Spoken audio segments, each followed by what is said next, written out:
अस्सलाम वालेकुम। I am mister Naufal, belongs to Hyderabad city, province Sindh. CSS की एक की तो इस वक्त ये है कि आप उन ज़राए को भूल जाइए जिसके अंदर इंटरनेट मौजूद नहीं है।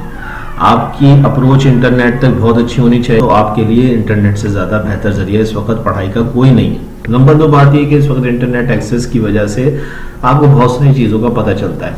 फर्स्ट ऑफ ऑल CSS का सिलेबस भी इंटरनेट से ही डाउनलोड होता है, जो कि इस वक्त मेरा मौजूद है। सबसे पहला काम क्या करना है, और वो बहुत कम स्टूडेंट्स करते हैं, और वो है CSS का सिलेबस पढ़ना।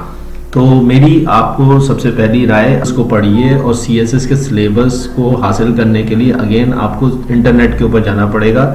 FPSC की वेबसाइट को खोलिए, वहाँ पे देखिए कहाँ पे CSS का सिलेबस पड़ा हुआ है, उसकी फाइल को आप डाउनलोड कर लीजिए। जैसे कि इस वक्त आपके स्क्रीन के ऊपर ये CSS करंट अफेयर का सिलेबस जो है वो रन कर रहा है। ये वही का वही सिलेबस है, जू का तू सिलेबस है, जो कि CSS की ऑफिशियल वेबसाइट पे मौजूद है। इसको मैंने थोड़ा सा कलरफुल और थोड़ा सा जो है वो काबिले दीद बना दिया है। तो अब होता ये है कि हैदराबाद में तो आपको CSS की प्रिस्क्राइब सारी बुक्स नहीं मिलती, लेकिन कराची के अंदर आपको वो किताबें मिल जाती हैं। लेकिन यकीन जानिए कि CSS की प्रिस्क्राइब्ड बुक्स जो सिलेबस के अंदर दी हुई होती हैं, वो कराची में भी कभी कभी नहीं मिलती हैं। कभी कभी क्या, ज़्यादातर नहीं मिलती हैं। और आप लाइब्रेरी जा सकते हैं, वहाँ से आपको कुछ अरसे के लिए मिल सकती हैं किताबें, वहाँ बैठ के पढ़िए। CSS प्रिस्क्राइब बुक्स आपके पास तमाम तर नहीं है तो कोई मसला नहीं, आप सिलेक्टेड बुक्स खरीद सकते हैं। और मार्केट में पब्लिशर्स हैं, उनकी बुक्स को भी, उनसे भी जो है वो तैयारी करना इब्तदाई तौर पे कोई हर्ज नहीं है। जो जहांगीर वर्ल्ड टाइम्स जो है, उनकी जो किताबें मार्केट में मौजूद हैं, बहुत अच्छी किताबें हैं। आप उनकी गाइड्स, डिफरेंट सब्जेक्ट्स की, करंट अफेयर की गाइड्स ले सकते हैं। इसके अलावा कारवान की गाइड्स आप ले सकते हैं, कारवान पब्लिशर अच्छा है। आ जाते हैं अपने मौजूदा टॉपिक के ऊपर, जो कि करंट अफेयर का टॉपिक है। मैंने इसके अंदर आपके सामने देख सकते हैं कि करंट अफेयर का 100 मार्क्स का पेपर होता है। पेपर 1, पेपर 2 और पेपर 3 ये जनरल नॉलेज के पेपर्स होते हैं।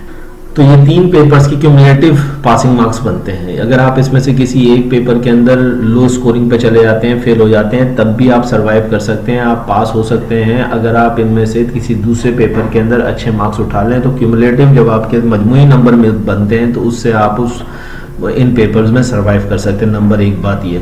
अब आप थोड़ा सा इस पेपर के सिलेबस को देख लीजिए, अखबार से जरूर पढ़िए। डॉन अखबार, स्टैंडर्ड। सबसे पहली चीज, करंट अफेयर का सिलेबस जो है वो इस जगह से शुरू होता है। ये है इसका सिलेबस। इसका सिलेबस ये कहता है कि ये मैं 3 हिस्सों में तकसीम हूँ। नंबर 1 मैं किस में तकसीम हूँ? पाकिस्तान के डोमेस्टिक अफेयर्स में। अब पाकिस्तान के डोमेस्टिक अफेयर्स क्या हो सकते हैं? पाकिस्तान के डोमेस्टिक का लफ्ज होता है अंदरून, यानी कि घरेलू या जो है वो देसी, कि आपकी अपनी पॉलिटिकल जो अफेयर्स हैं वो क्या है नंबर 1 पे, तो आपको ये पढ़ना पड़ेगा। इसी तरीके से पाकिस्तान की जो इकोनॉमिक अफेयर्स हैं आपको वो पढ़ने पड़ेंगे, और फिर पाकिस्तान के सोशल अफेयर्स को पढ़ना पड़ेगा। और इसके लिए रिकमेंडेड बुक्स आपको CSS के सिलेबस में नीचे दे दी जाती हैं। अच्छा, और ये कितने मार्क्स का है? 20 मार्क्स। 20 मार्क्स का सवाल इसमें से आएगा, ये जहन में रखिएगा। आप 20 मार्क्स यहाँ से जीत सकते हैं। फिर उसके बाद वो दूसरे नंबर पे कहता है पाकिस्तान एक्सटर्नल अफेयर्स, यानी कि मुल्क से बाहर के अफेयर्स।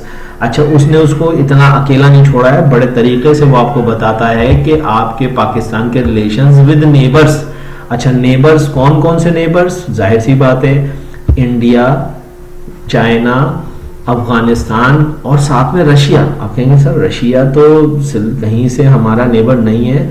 जी हाँ, नेबर तो नहीं है, लेकिन अक्रॉस द बॉर्डर जो है ये हम इसको नेबर के तौर पे कंसीडर करते हैं। CSS के एक्सपर्ट्स जब आपको कह रहे हैं कि ये आपके नेबर्स के अंदर आता है, तो आप इसको जो है वो एज ए नेबर कंसीडर करते हुए इसको पढ़ेंगे। लेकिन ईरान का है जनाब, ईरान भी मौजूद है, लेकिन उसको उन्होंने नेबर्स के तौर पे नहीं डाला है, बल्कि उसने उनको क्या कहाँ डाल दिया है? दूसरे नंबर पे डाल दिया है मुस्लिम वर्ल्ड्स के अंदर। वो कहता है कि कुछ मुस्लिम वर्ल्ड के जो लोग हैं, जो ममालिक हैं, स्टेट्स हैं, उनसे भी आपको पढ़ के आना है। ये कि आप ईरान, सऊदी अरेबिया, इंडोनेशिया और तुर्की को पढ़ के आएंगे। ये 4 ममालिक आप एज ए मुस्लिम वर्ल्ड पढ़ेंगे। किसमें? करंट अफेयर के अंदर। अब जब आप इन चीज़ों को पढ़ते हैं तो मैं आपको बताता हूँ कि कुछ चीज़ें और भी इसके साथ साथ फिर जो है वो आ जाती हैं। होती ज्योग्राफी। आपको दुनिया का नक्शा ज़बानी हिफ्ज़ होना चाहिए, जो है वो बिल्कुल एक्यूरेट लिखे होते हैं। मुझे पता है कि स्टेट ऑफ मलाका कहाँ है, मुझे पता है कि स्टेट ऑफ हर्मुज कहाँ है, मुझे पता है कि सुएज कैनाल कहाँ है, मुझे पता है कि पनामा कैनाल कहाँ है, मुझे ये पता है कि जो है वो स्टेट ऑफ जिब्राल्टर की क्या अहमियत है यूरोप और नॉर्थ अफ्रीका के दरमियान। तो इस तरह की सारी चीज़ें आपको पता होनी चाहिए कि ज्योग्राफी आपको रटी हुई होनी चाहिए। याद रखिए, this is the most important thing if you are entering in the door of CSS examinations. You must know the geographical situation of the entire globe, entire world. आगे चलते हैं। अब उसने बिल्कुल अलग से कहा है कि भाई यूनाइटेड स्टेट्स के साथ आप रिलेशन पढ़ें, तो जाहिर सी बात उसमें आपको टाइमलाइन पता होनी चाहिए। एक चीज और भी उसने कही, ये भी बहुत इंपॉर्टेंट है, और वो कहा है कि पाकिस्तान के relations with regional international organisations, जैसा कि इसमें एक इंटरनेशनल ऑर्गेनाइजेशन यूनाइटेड नेशंस मौजूद है, उसके बाद सार्क है, ECO है, OIC है, WTO है और CW कॉमनवेल्थ है। ठीक है जी, तो ये सारी की सारी आ गई। और उसके बाद जो है वो अब तीसरे नंबर, या चाहिए भी 40 मार्क्स का था, दुनिया के अंदर कुछ ग्लोबल इश्यूज अकर होते रहते हैं, ज़हूर पजीर होते रहते हैं, उनको भी पढ़ना लाजमी है। अच्छा, इसमें मैं आपको एक बात बता दूं, कभी जो है वो आप देखते हैं क्या आपके CSS के सवालात में आ जाते हैं, जैसे आजकल आप कोरोना वायरस को देख रहे हैं, तो ये वो चीज़ें जो कि वाकई में आपको अखबारात से ही जो है वो पता चलेंगी।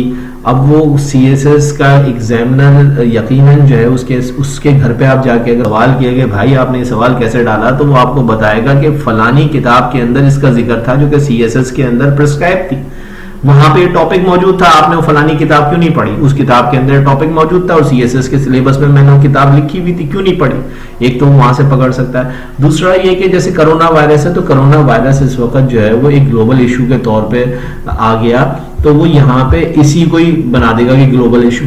अब यहाँ पे ग्लोबल इशू के नीचे तो कहीं कोरोना वायरस नहीं लिखा हुआ इस जगह पे पूरे में, लेकिन ग्लोबल इशू तो है ना कोरोना वायरस, तो वो हो सकता है कि वो ग्लोबल इशू के तौर पे कोरोना वायरस को पूछ ले किसी तरीके में। वो पढ़ लेते हैं इंटरनेशनल सिक्योरिटी, जनाब बैन अल-अक़वामी सिक्योरिटी एक बहुत ही इंपॉर्टेंट टॉपिक है। इंटर जो है वो आप करंट अफेयर के तौर पे पढ़ेंगे। इंटरनेशनल पॉलिटिकल इकोनॉमी IPE कहलाती है, ये भी इंटरनेशनल रिलेशंस का टॉपिक है, और बहरहाल ये यहाँ पे मौजूद है। ये मेरी रिकमेंडेशन भी होगी कि आप IR को रखें, उससे आपको करंट अफेयर को बहुत हद तक समझने का मौका मिलता है, आपको ज्योग्राफिकल मैप जो मैंने अभी एडवाइस किया उसको समझने का बहुत मौका मिलता है, और इसके साथ साथ ओवरऑल आप बहुत मैच्योर हो। खासतौर पे लिबरलिज्म को और रियलिज्म को समझने की जरूर कोशिश कीजिएगा। बहरहाल आगे बढ़ते हैं।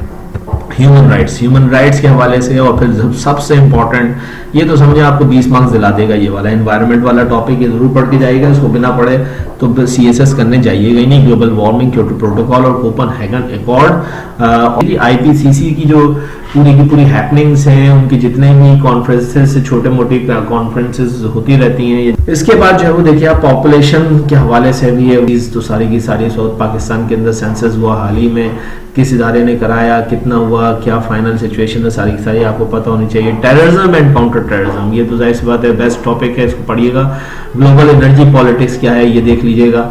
Nuclear proliferation and nuclear security, ये बहुत इंपॉर्टेंट टॉपिक है। Nuclear politics in south Asia, जाहिर सी बात है साउथ एशिया के अंदर जो है वो न्यूक्लियर पॉलिटिक्स क्या कहती है। फिर गिनिए तो सही तरह आपको पता चल जाएगा कि 5 ममालिक हैं, रशिया है, चाइना है, पाकिस्तान है, इंडिया है, और चौथा 5वां जो है वो नॉर्थ कोरिया।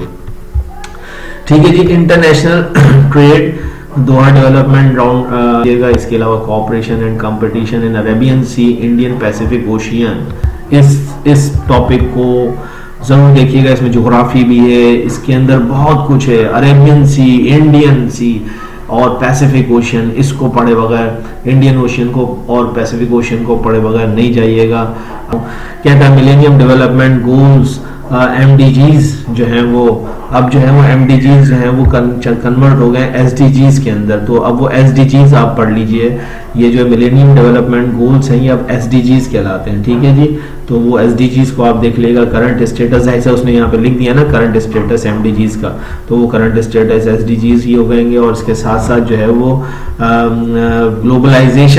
ग्लोबलाइजेशन का टॉपिक, ये भी जो है वो किसी हद तक जो है वो इंटरनेशनल रिलेशंस में भी आता है, और डिफरेंट जगहों पे आपको ग्लोबलाइजेशन, तो ग्लोबलाइजेशन को ज़रूर देख लीजिएगा। मिडिल ईस्ट क्राइसिस बहुत हॉट टॉपिक है, और मिडिल ईस्ट क्राइसिस की जब बात होती है तो 1980s का मिडिल ईस्ट क्राइसिस कुछ और था, 2018, 19 और 2020 का मिडिल ईस्ट क्राइसिस इस वक्त कुछ और है।